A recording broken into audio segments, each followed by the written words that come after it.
Film ini dimulai dengan menampilkan suasana sebuah penjara di Colorado bernama Bentwater. Di sana seorang pria bernama Ray Breslin terlihat sedang membaca buku. Saat berada di dalam selnya, Breslin mendapat peringatan dari tetangganya bahwa seseorang bernama Jax bersama rekan-rekannya berencana menyerangnya di esok hari. Ketika waktunya tiba, Breslin langsung terlibat perkelahian dengan salah satu gangster yang menguasai penjara tersebut.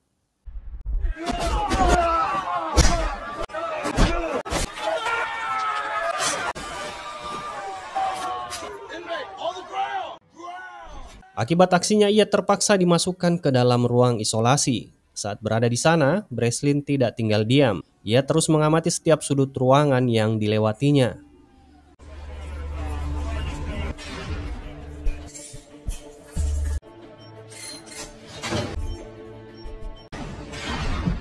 Di dalam ruang isolasi itu, Breslin menggulung dan mengepalkan beberapa tisu lalu meratakannya dengan lem. Kemudian ketika jam makan tiba, ia sempat bertanya kepada salah satu petugas tentang pukul berapa saat ini. Setelah mendapatkan jawabannya, Breslin perlahan mulai menghitung sesuatu. Dan tanpa diduga, tiba-tiba di luar penjara, sebuah mobil meledak sesaat setelah seorang wanita pergi meninggalkan mobil tersebut.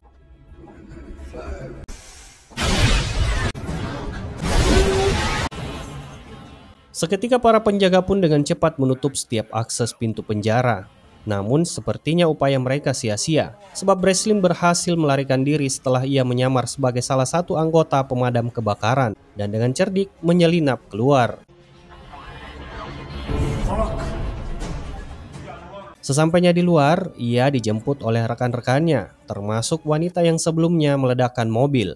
Wanita itu bernama Abigail Ross, serta seorang lagi rekannya yang bernama Hush.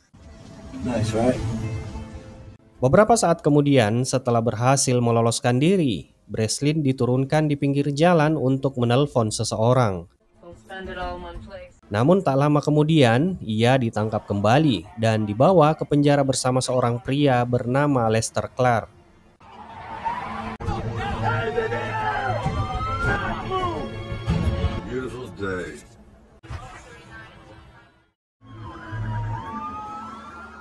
Di sana, Clark memperkenalkan dirinya kepada kepala sipir penjara dan menjelaskan bahwa ia dan Breslin berasal dari BNC Security, sebuah perusahaan yang bergerak di bidang pengujian keamanan penjara maksimum nasional. Mereka ini disewa oleh Biro Jasa Federal untuk menguji dan menganalisa sistem keamanan setiap penjara. Karena penasaran, kepala sipir pun bertanya kepada Breslin bagaimana ia bisa meloloskan diri. Lalu Breslin pun mengungkapkan ada 3 poin yang harus dipahami. Pertama, memahami tata ruang penjara. Kedua, mengamati dan mengerti rutinitas di dalam penjara. Dan ketiga, kita harus mendapatkan bantuan baik dari dalam maupun luar tahanan. Setelah memahami betul ketiga faktor tersebut, dengan sengaja Breslin memancing dirinya untuk dimasukkan ke ruang isolasi dengan cara membuat keributan di sana dengan para narapidana lainnya. Dengan begitu secara otomatis penjagaan pun akan melemah sesaat dan pastinya tidak akan seketat biasanya. Setelah itu Breslin pun mulai mengalihkan perhatian ke gerbang depan pada pukul 4 sore sesuai dengan koordinasi yang telah ia lakukan dengan rekan-rekannya.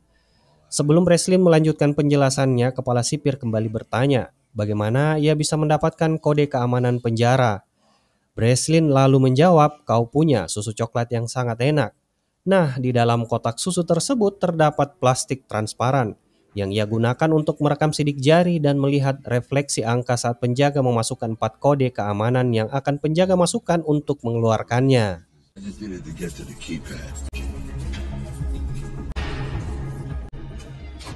Setelah mengetahui kode tersebut, Breslin hanya perlu menunggu momen yang tepat dan ia akan keluar dari penjara dengan menyamar sebagai anggota pemadam kebakaran. Mendengar penjelasan itu, kepala sipir benar-benar terkesan dengan kecerdikan Breslin dalam meloloskan diri dari penjaranya. Di saat yang sama, Clark menambahkan bahwa selama bertahun-tahun, Breslin telah berhasil melarikan diri dari 14 penjara dengan tingkat keamanan tinggi seperti ini.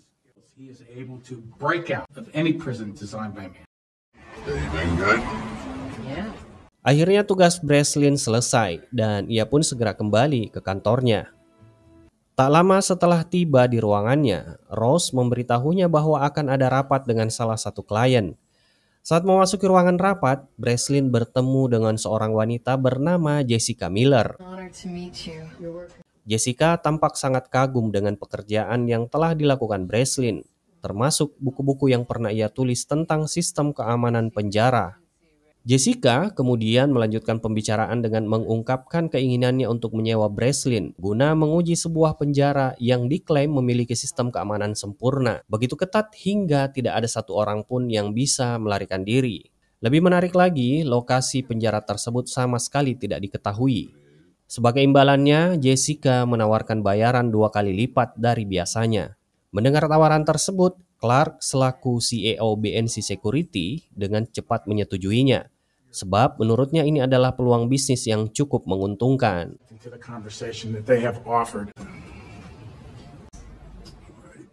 Breslin kemudian bertanya kapan pekerjaan ini akan dimulai. Jessica menjawab kalau pekerjaan ini sudah dimulai. Dalam waktu dekat, agen mereka akan menjemputnya.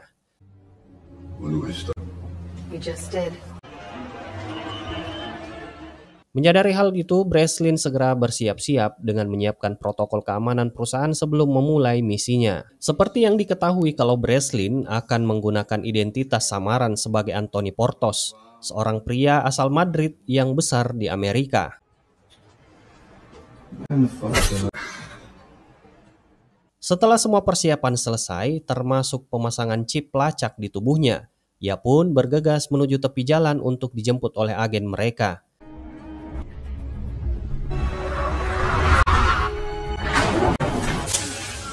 Namun tanpa diduga, pihak yang menculiknya ternyata mengetahui bahwa Breslin telah ditanamkan sebuah chip pelacak.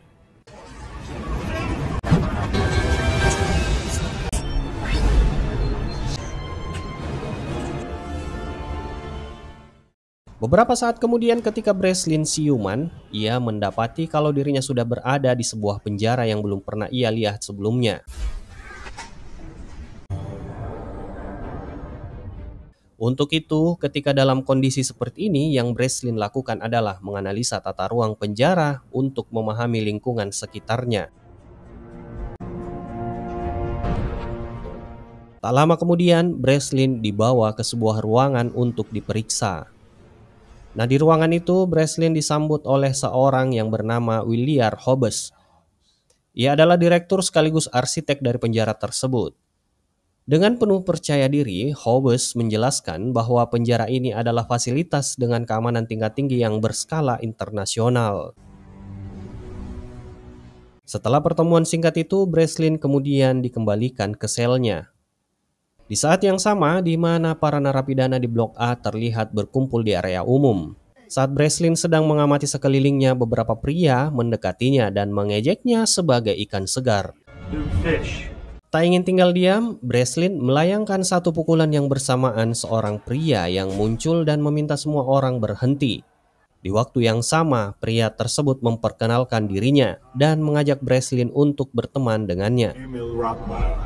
Breslin pun tidak langsung membalas jabat tangan pria itu, karena ia tahu bahwa di dalam penjara, kepercayaan bukanlah sesuatu yang bisa diberikan begitu saja, terutama kepada orang yang baru saja ditemuinya. Namun pria tersebut yang memperkenalkan dirinya sebagai Rod Meyer tampaknya sudah mengetahui siapa sebenarnya Breslin alias Portos ini.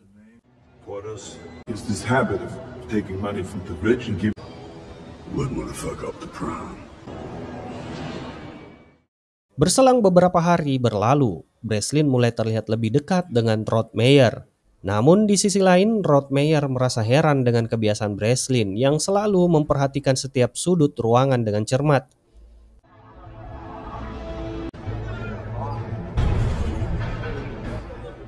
Jadi, Breslin pun menjelaskan kalau ia mempunyai rencana untuk masuk ke ruang isolasi. Mendengar hal tersebut, Rod Meyer dengan senang hati akan membawanya ke sana.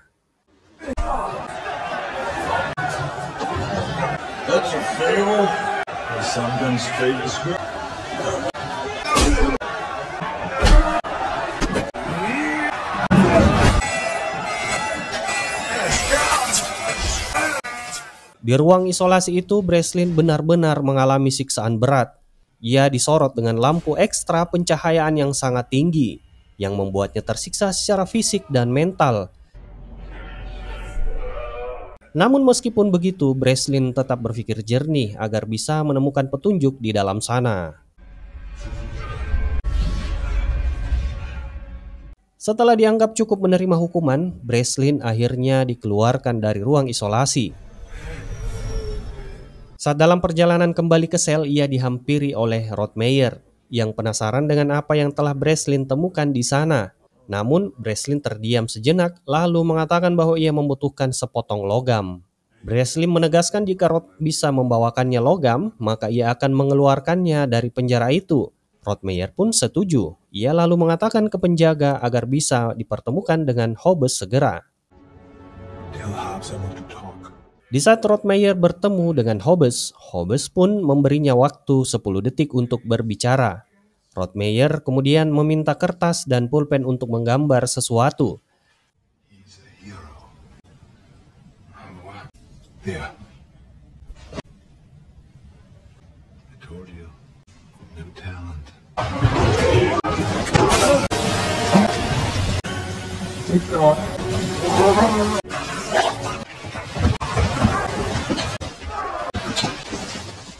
Setelah itu, ia kembali menemui Breslin untuk menyampaikan informasi yang telah ia peroleh. Setelah itu, Rothmeyer kemudian menanyakan kepada Breslin apa pekerjaannya sebelum ia masuk dalam penjara.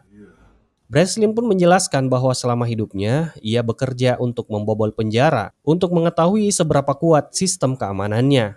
Namun kali ini keadaannya berbeda. Ia disewa bukan untuk kabur, melainkan untuk disingkirkan dan dikubur selamanya. Setelah itu, ia mengajak Rothmeyer untuk merencanakan pelarian mereka. Breslin lalu menjelaskan 3 hal penting dalam melarikan diri, yaitu tata ruang, rutinitas, serta bantuan dari dalam dan luar. Ia juga mengatakan tentang akses yang berpotensi tinggi membawa mereka ke permukaan, termasuk ruang isolasi di sel ini. Breslin menjelaskan bahwa ia harus kembali ke ruang isolasi untuk memeriksa ruangan rahasia yang terletak di bawahnya. Ia memiliki rencana untuk memfokuskan cahaya lampu ke baut aluminium yang tertanam di lantai ruang isolasi. Dengan cara ini, panas dari cahaya tersebut akan membuat baut memuai dan akhirnya terlepas dari posisinya. Setelah itu, Rothmeyer mulai bergerak dan mendekati seorang pria Muslim bernama Javed. I know you. She could polish it. Oh my God.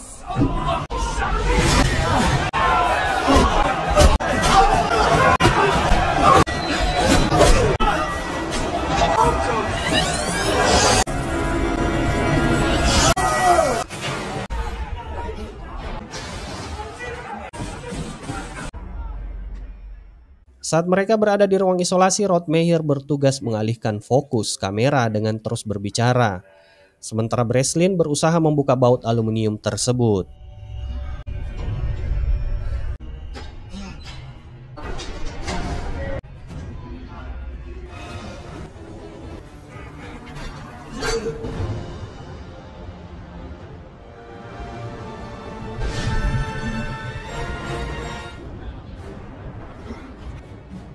Namun karena waktu yang terbatas, Breslin terpaksa menghentikan usahanya dan kembali ke dalam sel.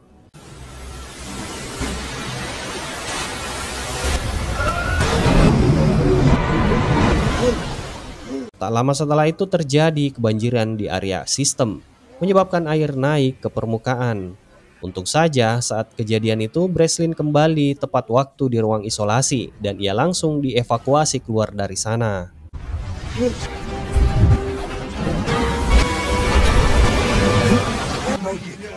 Sementara itu di tempat lain rekan-rekan Breslin mulai khawatir dengan keadaannya di penjara. Mereka lalu mendatangi Clark untuk menanyakan apa yang sebenarnya sedang dilakukan Breslin. Namun Clark hanya menjawab bahwa Breslin tengah menjalani pekerjaannya yang sangat berat sebanding dengan bayaran yang ia terima. He is on the job that he was hired to do. Setelah itu, Clark menelpon Hobbes dan meminta agar Breslin segera dipisahkan dari Rothmeyer.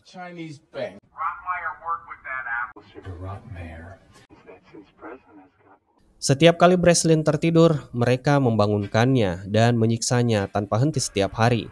Hingga akhirnya ia dan Rothmeyer mulai menjalankan langkah kedua dalam rencana mereka, yaitu mengamati rutinitas. Mereka mulai memperhatikan pola pergerakan para penjaga dan mencoba menebaknya dengan teliti. Setelah merasa cukup yakin dengan tebakan mereka, kini mereka beralih ke langkah terakhir, yaitu mencari bantuan. Breslin tidak terlalu khawatir soal ini karena Rothmeyer memiliki banyak koneksi, baik di dalam maupun di luar penjara, yang bisa membantu mereka melancarkan rencana pelarian. Kembali ke dalam penjara, Breslin mulai menjalankan rencananya. Langkah pertama dimulai yaitu ia harus pergi ke dokter untuk menjahit lukanya. Saat itu Breslin mencoba meyakinkan sang dokter agar bisa membantunya. Ia juga mengatakan bahwa apa yang dokter lakukan di tempat ini adalah kesalahan besar, bertentangan dengan sumpah yang ia ucapkan saat dilantik sebagai dokter. Lalu si dokter pun akhirnya bertanya apa yang sebenarnya Breslin inginkan. Setelah lukanya selesai dijahit, Breslin dibawa kembali ke selnya dan bertemu dengan Rothmeyer. Sambil menikmati makanan, mereka berbincang tentang rencana pelarian mereka. Di tengah percakapan, Breslin mengatakan kalau ia membutuhkan sebuah kacamata. Keesokan harinya, seorang narapidana terlihat babak belur dengan lebam di matanya, dan kacamatanya sudah tidak lagi ia pakai. Hal itu terjadi karena Breslin telah menggunakan kacamata tersebut untuk membuat sebuah sextant, alat pengukur derajat yang akan membantunya dalam rencana pelarian mereka. Di sana Breslin menjelaskan bahwa dengan alat itu ia bisa mengetahui setengah dari lokasi keberadaan mereka saat ini. Namun saat ia tengah merencanakan langkah selanjutnya, salah satu anak buah Hobbes secara tidak sengaja melihatnya melalui kamera pengawas dan segera melaporkan hal tersebut kepada Hobbes. Tak lama kemudian, Hobbes mendatangi Breslin. Ia mengatakan bahwa kini ia sudah mengetahui siapa sebenarnya Breslin. Oleh karena itu, mulai saat ini, Breslin dilarang berbicara dengan Rothmeyer. Sebab orang-orang yang membayarnya saat ini menginginkan Breslin tetap berada di penjara ini selamanya. Mendengar hal itu, Breslin mencoba bernegosiasi dan menawarkan kesepakatan. Ia bersedia menangkap Victor Mannheim beserta seluruh jaringannya. Namun sebagai gantinya, Hobbes harus memberitahunya lokasi penjara ini serta bisa membebaskannya. Nah, yang bingung siapa itu Victor nanti di akhir film akan diungkapkan. Setelah itu, Breslin kembali menemui Rothmeyer dan memberitahunya tentang rencananya dengan Hobbes. Ia kemudian meminta Rothmeyer untuk meyakinkan Javed agar menggunakan sextant yang telah ia buat. Ia kemudian meminta Rothmeyer untuk meyakinkan Javed agar menggunakan sextant yang telah dibuat. Dengan alat itu mereka bisa menentukan lokasi pasti keberadaan mereka saat ini. Awalnya Rothmeyer sempat ragu, tetapi akhirnya ia berhasil meyakinkan Javed untuk membantu mereka. Setelah itu Javed dibawa ke ruangan untuk bertemu dengan Hobbes. Di hadapan Hobbes, Javed mengaku mengetahui rencana pelarian Breslin. Namun sebelum membocorkan informasi tersebut, ia mengajukan satu syarat. Ia ingin diberikan kesempatan untuk berdoa kepada Tuhannya di tempat terbuka dan beribadah secara langsung tanpa gangguan.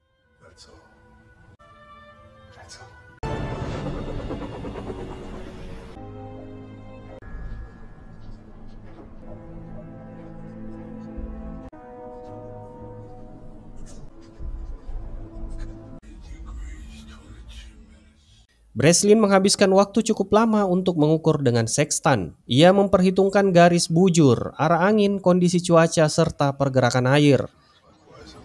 Setelah mempertimbangkan semua faktor tersebut, ia akhirnya menyimpulkan bahwa mereka saat ini berada di lepas pantai Maroko. Breslin kemudian kembali menemui sang dokter dan memintanya untuk membaca salah satu bab dalam buku karya Breslin yang ada di ruangan Hobbes. Bab tersebut berisi tentang sumpah dan janji yang diucapkan oleh seorang dokter, mengingatkan sang dokter akan prinsip dan tanggung jawabnya yang sebenarnya.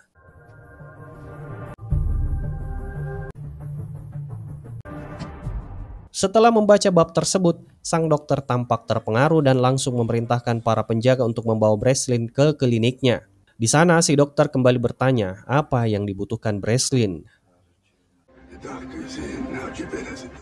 Setelah bertemu dengan sang dokter, Breslin segera menemui Rod Meyer dan memberitahunya bahwa dokter tersebut telah setuju untuk membantu mereka. Sekarang tantangan mereka tinggal meyakinkan Javed dan mencari cara untuk mengelabui Hobbes, yaitu dengan menjadikan informasi tentang keberadaan Victor Mannheim sebagai umpan untuk mengalihkan perhatian Hobbes. Setelah semua persiapan selesai, Breslin dan Rod Meyer bersiap melancarkan rencana mereka.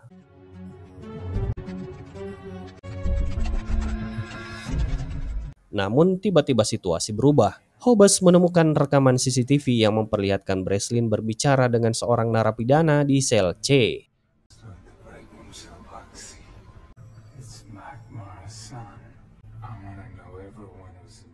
Sementara itu di sel A, Breslin membutuhkan pengalihan agar para penjaga teralihkan. Javed yang dikenali ahli dalam menciptakan keributan mengambil tindakan. Dengan penuh percaya diri, ia mendekati seorang pria bertubuh besar yang sedang duduk santai dan memulai aksi provokasinya.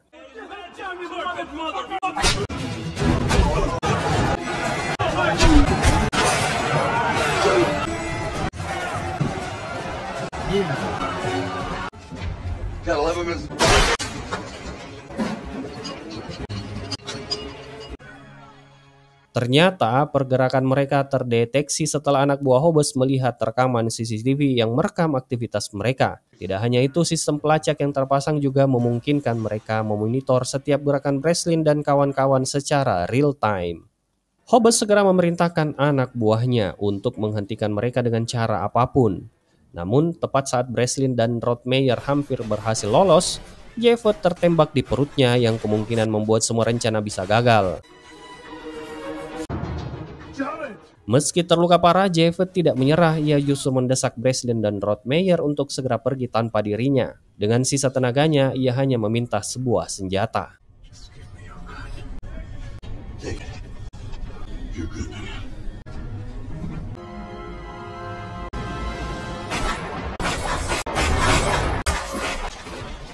Akhirnya, Rod Meyer berhasil keluar lebih dulu dan langsung menuju rekannya yang sudah menunggu dengan helikopter. Sementara itu, Breslin menyusup ke dalam sistem keamanan kapal. Ia mengambil alih kontrol dan berhasil mematikan seluruh arus listrik, membuat sistem keamanan lumpuh total.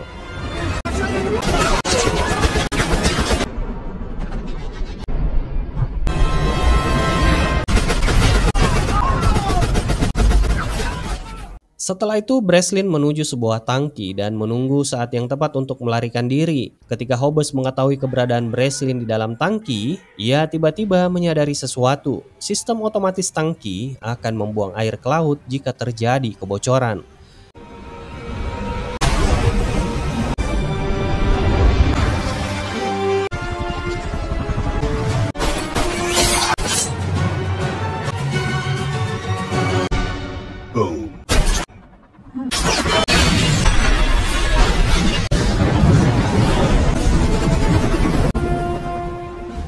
Dan akhirnya mereka berdua pun berhasil kabur dan tiba di daratan pantai Maroko. Sesampainya di tempat tujuan, tak lama kemudian sebuah mobil mendekati mereka. Ternyata itu adalah jemputan Rod Meyer. Saat mobil berhenti, beberapa orang turun dan di antara mereka Breslin terkejut melihat Jessica Miller, agen CIA yang sebelumnya menyewanya untuk misi ini. Namun kejutan tidak berhenti di situ. Ternyata Jessica bukan hanya agen CIA, tetapi juga mata-mata Rod Meyer, dan ia juga adalah putri Rod Meyer sendiri. Di sana Jessica menjelaskan bahwa ayahnya memiliki kode nama khusus Rod Meyer, yang berarti penjara dengan keamanan maksimum. Maksud sebenarnya dari misi ini adalah Jessica menyewa Breslin bukan hanya untuk menguji keamanan, tetapi juga untuk mengeluarkan ayahnya dari penjara tersebut. Untuk itu, Rod Meyer alias Victor pun berterima kasih pada Breslin dan menawarinya tumpangan, namun Breslin menolaknya.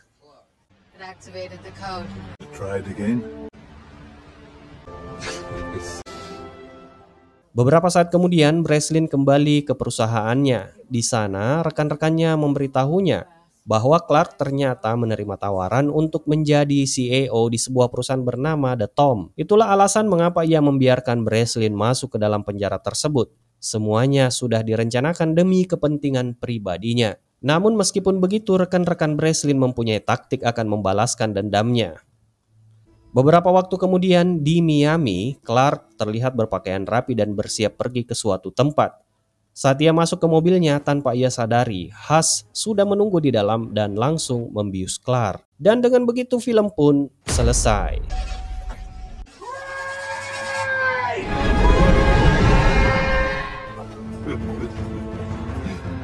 Terima kasih sudah menonton alur film Escape Plan. Semoga kalian terhibur. Sampai jumpa di alur film seru lainnya, and bye-bye.